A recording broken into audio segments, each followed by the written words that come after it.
Dear colleagues, it's a bit of an academic subject here, but I do think that it has a direct connection to the theme of the conference.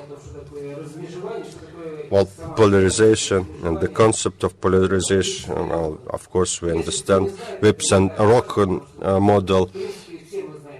Well, we know that all our political life is something which consists of polarizations. Well, we go to polls, we select one candidate against another, and this is polarization. And recently, in political science, people saying that this concept does not work any longer, but in the old form, probably yes, but as a methodological instrument, probably it still exists. We can see polarizations if we analyze the data from the recent elections, if we subject them to mathematical analysis, factor analysis. These are the results, factor analysis of elections to Duma 2011. Two factors here, two polarizations here. First, unified Russia against all other parties, and second, Правое дело Яблоко against LDPR and Communist KPRF. For any politologist, it's clear what is shown here, at least intuitively. We can see it more or less clearly. Unified Russia against everybody, it's the authorities against people without power, and Правое дело and Яблоко against communists and liberal Democrats. It's liberals, market-based against utilitarianists. And what is evident to politologists, sometimes not very evident for a person who's not in this profession. Once an American asked me, why do you interpret the results this way?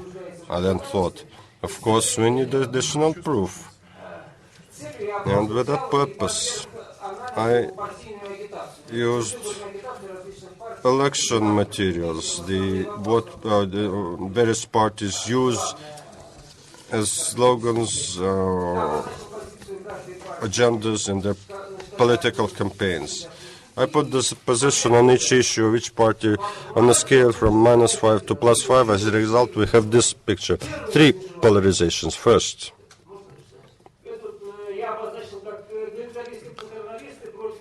paternalists against free market proponents. Second, around monopoly position of unified Russia. Authoritarian democratic polarization. These are the questions. And the third polarization is systemic.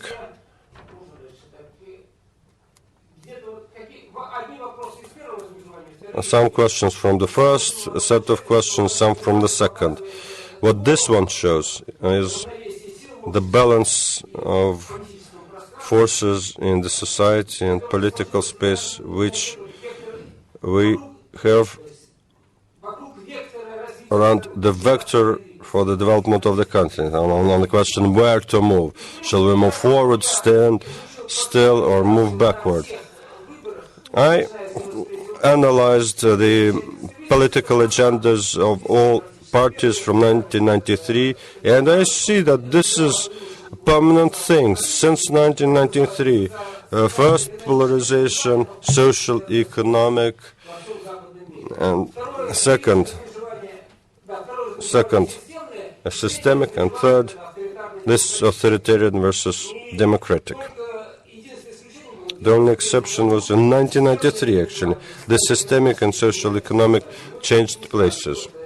It was not a strange thing, because that was the time where are you in favor of reform or against reform? That was the main issue then. And maybe that was the reason why the systemic polarization moved to the top place. So when I started to analyze the outcome of the regional election in 2012 and 2013, I was surprised. I saw some change in the hierarchy. So the first polarization, was not the social economic one, rather the power against the rest, the United Russia versus the rest of them. The second one, the communists versus liberals, and the third one,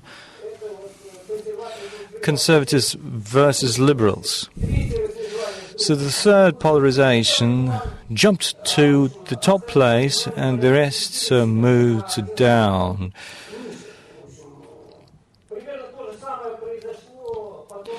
The same pattern was evident in the 2012 election. Again, the ruling party versus the rest. And here is the system professionalist polarization in the third place. So these were regional elections.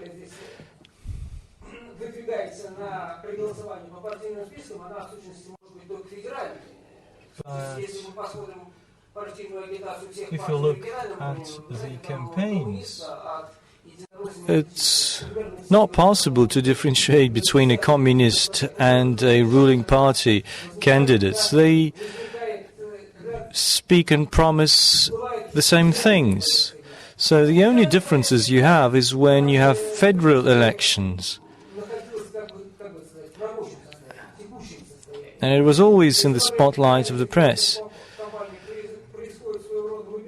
When you have a mobilization of all the forces, when the parties try to show their hand, show their advantage.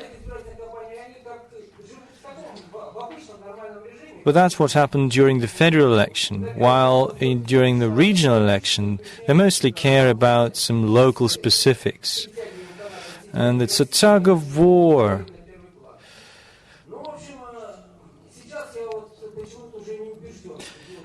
At the moment, I'm not convinced that this is the only reason. I feel that there's some major shift underway towards a collapse of the political agenda. It seems that we're moving to just one type of polarization. So we had the regional elections of 2014. Here was the first polarization, the first separation. It was not between the autocracy and democracy. So it's all around Ukraine. The main polarization is about Ukraine. 50% is around Ukraine. So Ukraine grabbed most of the agenda.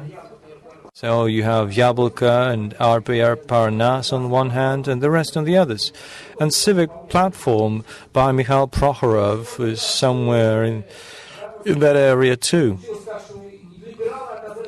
So liberals were the only ones who were not seduced by the imperial hysteria. Yablka always knew that free cheese can be only in a mousetrap. We knew that all along. So the second one is autocracy versus democracy. It's now in second place. Moving on. And the one that used to be on the top, the socio-economic, it's now somewhere on the margins, just 11%. That's the dispersion rate. It's been now marginalized. We have a completely new political agenda. These changes, I would say, are reversible. The Ukraine issue is like a cancer. Even if you can fight cancer, you know it cannot. This issue cannot be solved on its own. Even if you can defeat it, it will still leave a lasting legacy, cast a shadow. Previously, there was no Crimean or Ukrainian issue facing Russia. Now we have both. We have two issues. And you cannot just kick this issue from the agenda. It's like moving in a truck. Yes, you can make a swift turn to the right or to the left, but the consequences could be irreversible. I think we are somewhere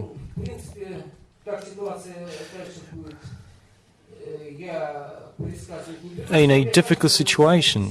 I cannot give any projections at the moment, but I think the situation is going to accelerate.